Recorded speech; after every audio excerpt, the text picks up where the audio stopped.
Okay, good afternoon. This is David Perlman Heather Cox. and this is MS Office Hours. Today is Thursday, the 10th of September, and with us today is nuclear engineer turned computer geek, Matt Wade. And I'll turn it over to you, Matt. Again, always a pleasure. All right, thank you, team, again for having me. I'm going to just skip the intros. I think Dave gave me a little bit more credit than I deserve there. But what I'm going to cover today is just a quick tip that I kind of discovered in Microsoft Teams that after a lot of searching, it turns out I don't know how nobody, including myself, hasn't figured this out before. But one kind of complaint that I think a lot of us have had when it came to Teams is not being able to configure how you're presenting what you present. So right now you should be seeing a PowerPoint slide, which is coming from my screen. That I'm running on my end, where PowerPoint is essentially taking over the full experience of my screen. I happen to be running two monitors, but so I can see presenter view on my left monitor, and you're seeing my right monitor currently. And then you see a little version of me, my face, my live video at the very bottom of the screen within Teams. But it turns out that's not the only way you can do it. And even though coming up soon within the experiences that Teams are rolling out, we recently got that new large gallery view. We got that together mode sort of by surprise. And then also coming up is that dynamic view. I don't know if anybody has seen that, but in the more recent blog post we've seen where if you're sharing content, that will show up as sort of primary, but you'll still see some of the primary presenters as larger. But man, do I wish you could have like almost like an Excel, changing the width and height of a cell within an Excel spreadsheet. You can't do that, and that's not something that's on the roadmap as far as I'm concerned. Well, I kind of figured out a way to cheat. And that is essentially to, well, you can pin or promote somebody, which is a new feature that's coming out, and I can see that right now. I think you're just trying to throw some things in my face there. But the presentation mode here that you see, which is to put yourself side by side with content. So that's something that, especially in the EDU field, is going to be, I think, really critical. I know I'm in New York, and schools, K-12 schools, I think all went back to school this week. Yeah, this week, right?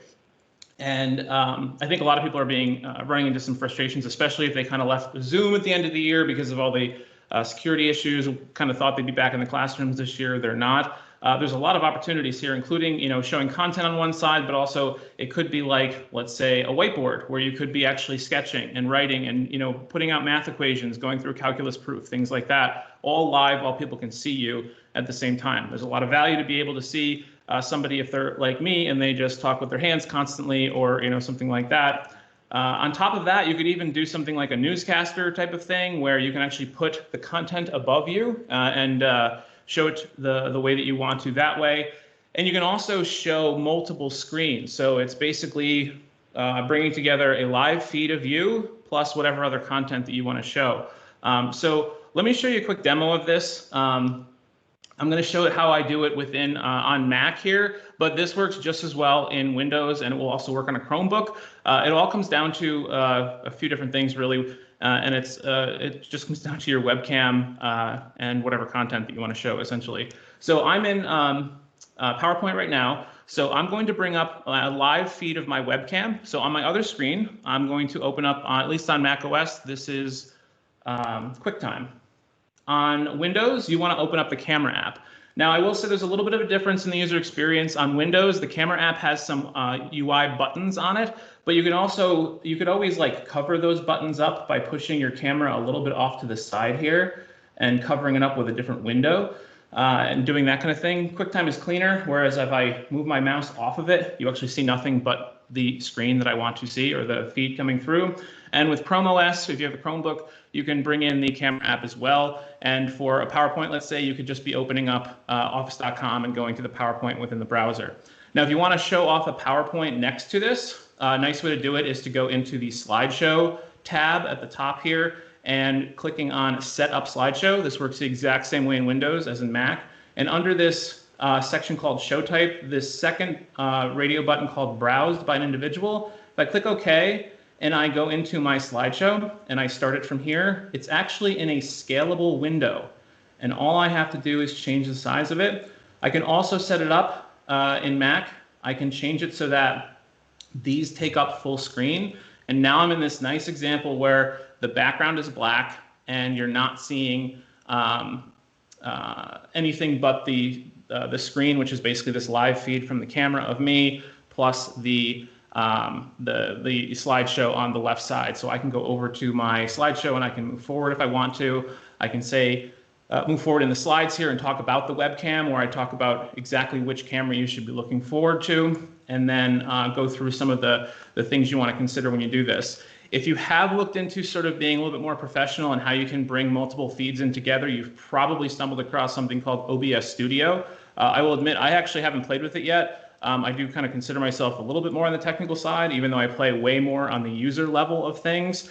But everyday people shouldn't ever, ever, ever have to download OBS Studio to learn how to bring multiple feeds in to make a more professional view.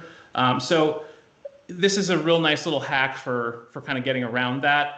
The other thing here is the success of how this is going to work for you is really just going to come down to, how creative are you with your content, right? So if I want to have my screen or my video show up in the top right, and I want to have my slides show up in a smaller window, and then let's say I want to show off a web page and go through a demo of something, I can bring that over, and let's say I want to show off some Microsoft lists. So what's up with the Mac? What does it need to be specialized? Because I'm going to. Oh, there we go. Mixed up mute there. So I can show multiple things here if I want to. I could even do 4 things. It all comes down to arrange your stuff on a screen and then share that screen. That's essentially what this all comes down to. I made the example, or made the comment earlier, that I could be using a whiteboard. So I could actually go into office.com. I could bring up a whiteboard. And while yes, whiteboard does work for, you can sketch on a whiteboard if you want to through using your finger or using your mouse, but it is really kind of, I don't know, I guess it's clunky. But if you have another device like a Surface Book or a Chromebook, or in this case, I'm using an iPad, I can open up my whiteboard in 2 different places, and I can be showing the same thing in 2 places, but I can be touching and editing from one place here. And if I open up this same whiteboard, and let's say I pan down, I can start adding something like, more cool features. So again, this is not like groundbreaking. This is not amazing. This is not earth-shattering in many ways. But at the same time, when you show this to somebody, they're going to think that it's actually groundbreaking and amazing because they can't do this currently. There are no out-of-the-box easy ways to do this. So there are a couple things you want to consider. If I close out of the browser here and bring back the slides, there is some small print here that you want to consider. First is, if you're going to do this, or when you start telling people about this in your organization, make sure that they do some testing first. They really don't want to just do this the first time, especially if they're like presenting in an important meeting, or I don't know. Oh, here's a good example. I posted this in a Facebook group for educators that discuss Microsoft Teams tips. And somebody found out, it was a 1st grade teacher, found out that after a full day of teaching spelling, words, and letters to 1st graders, that their camera was actually presenting horizontally flipped. So every letter, so you see words behind me, was flipped. So imagine being a 1st grader and being taught letters, and they're actually flipped the whole way. So that's something that you really want to test and make sure. There is some troubleshooting. Sometimes the camera on Windows, don't know why it's just a Windows issue, sometimes that will come through flipped, and there is some troubleshooting for that.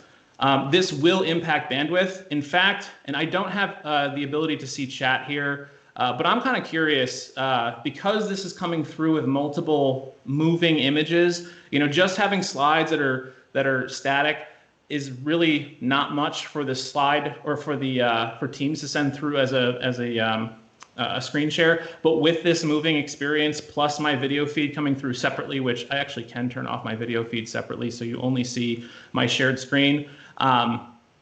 It is something that is going to hit bandwidth. So if people start complaining about choppiness or note that there's an issue, you can tell them to turn off the incoming video under the drop-down menu for more actions in the meeting toolbar, and that will kind of clear up some bandwidth issues on their end, so that their pipe is basically cleaned out and has more space for your screen to be sent through to them, which hopefully will help. And if not, you basically need to have a bit of a backup plan for if this doesn't work because the bandwidth issue is so overwhelming. you kind of have to step back and say, okay, never mind, we're going to go back to the way things were before. And the other big one here is I mentioned I'm using 2 monitors. 2 monitors definitely works best because I have 1 monitor that's safe. That's where I put all of my stuff that I'm going to share, including the camera or the camera feed that you see. The other one is where I have Teams, where I can see the chat, where I can see everybody's face, everything else that's coming through on the meeting, any other files or any other browsers or any other apps that I have open. So this is my safe zone here. This is not my safe zone. This is my personal space over here. But that being said, it doesn't have to be that way. You can absolutely do it with 1 screen. If you are going to do it that way, I would absolutely turn notifications off or turn on Do Not Disturb in Windows or Mac OS. And I would also have the Windows taskbar or the Mac OS dock at the very bottom of the screen automatically hide, just so it looks a little bit more presentable and what you're sharing is taking up that much more room on the screen. Because when you do share your screen, every piece of text that you share is probably too small. This is small, the small print, and I say that metaphorically and realistically. But if you look at other slides that I use elsewhere in slides that I make, I always use bigger text just by default because it's just a better practice to go forward with. But this is going to help out with that. So that's really it. It's very, very simple. It all comes down to set up your screen, set it up before you're ready to share. I didn't do that this time because I wanted you to see how it was actually built out. But I'll open it up for questions or any other thoughts that people have, or if this would be useful for you internally at your school. I could definitely see this being useful for teachers, especially if they want their students to be able to see them in a clean and sort of elegant way that works a little bit better than what comes out of the box with Teams right now. And I can't see the chat, so you'll have to unmute yourself or raise your hand. Yeah, hey Matt, this is Dave. How are you? So I love all the stuff you come up with, and sometimes it's not always the most complicated thing or the most elegant problem that we're trying to solve. But I can't tell you how many times where we're really trying, multiple hour meetings sometimes with customers, right, on the Microsoft side, and it's a great opportunity to still show the content and still keep a dialogue going, right? So I like that. There's a little bit of lag in your video, and again, there's a lot of different factors that come into that, but sure. I think it's great. When I looked at your blog post, I'm like, we're getting you back on again, and we'll talk about that. Any other comments, questions, kind of from the community? I know that again, this is something that I find is super useful. Pretty straightforward. So the how-to guide, the blog is on the left. That's that link, and on the right is the slides. You can get these slides that I just showed, so you can actually bring them to your own organization and share them yourself. Awesome. And we got a few minutes left, Matt. Just any other things top of mind that you're working on? Skunkworks. I know you always have some cool things out there aside from this that top of mind, or any other ramblings you've heard that are worth sharing? I mean, I'm not allowed to talk about it either, but I have been playing with breakout rooms, and they do look very cool, and I'm looking forward to putting out some videos and blogs on it because I know that people have been itching for breakout rooms. Absolutely. I mean, the scenarios from a teaching perspective are huge, right? And I think definitely, it kind of takes where we're at and really moves us forward in terms of some of the other things that are out there in the marketplace, and then also making that teaching experience a much richer environment as well. So, and then awesome. Ignite. You guys mentioned Ignite, but I'll echo that because this is the first year, well, at least since I've been paying attention since 2015, that Ignite's free. Ignite is usually like a $2,500, ticket.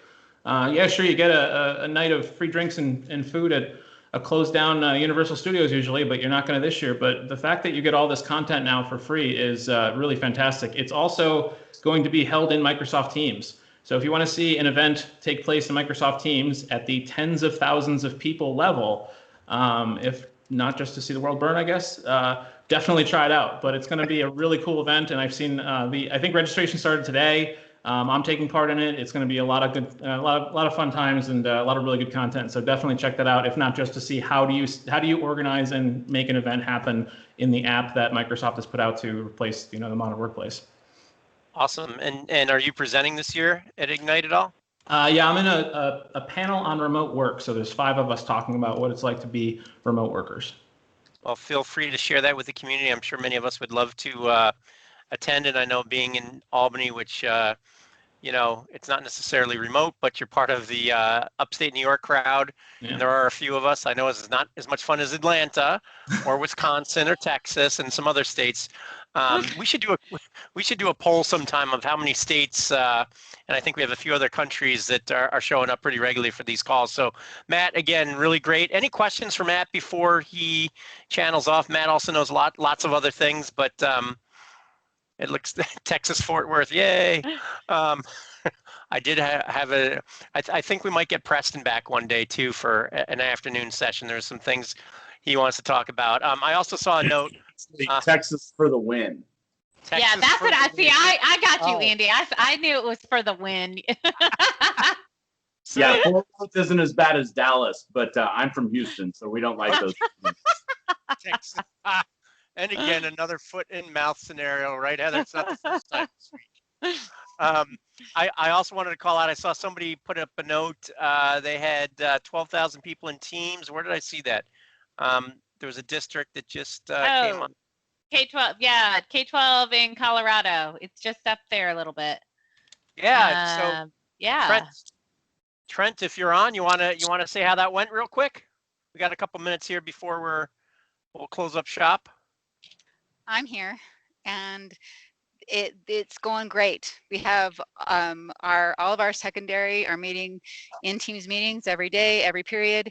Our elementary is actually in class right now, but on Wednesdays they're doing one-on-ones with their students because they're not in class. They clean the buildings on Wednesdays, and it is doing great. We are meeting once a week with all of our digital learning specialists, and I will be talking about the split screen option with them tomorrow, and they will be communicating with their staff, and I can see that being used Monday morning. So I'm totally excited about it. And we every week it's this is what's new in the Teams. This is what's new. This is what's new. Check this out. And we are excited. We just figured out how to turn on the meetings options as a policy because teachers are having problems having kids going in meetings before they're there and stuff like that. So we're figuring it out, and it's working. And we've done a bunch of live events so that parents can come. So all the back to school nights were live events that the principals did, live events for their community. We'll be doing more later on this year. So it's a good thing. Awesome. Well, thanks, Tara Lee, for sharing. And I apologize that I said first name last and last name first, but everybody fills out that Office 365 form a little bit differently, and it might depend on how Heather and I copy and paste. So, and as far as Texas for the win versus Texas Fort Worth, I guess yeah, again, that's just funny on so many different levels. Matt, thank you very much. Let me stop the recording here, and we can take maybe a couple more questions if there are. Let's see, stop recording.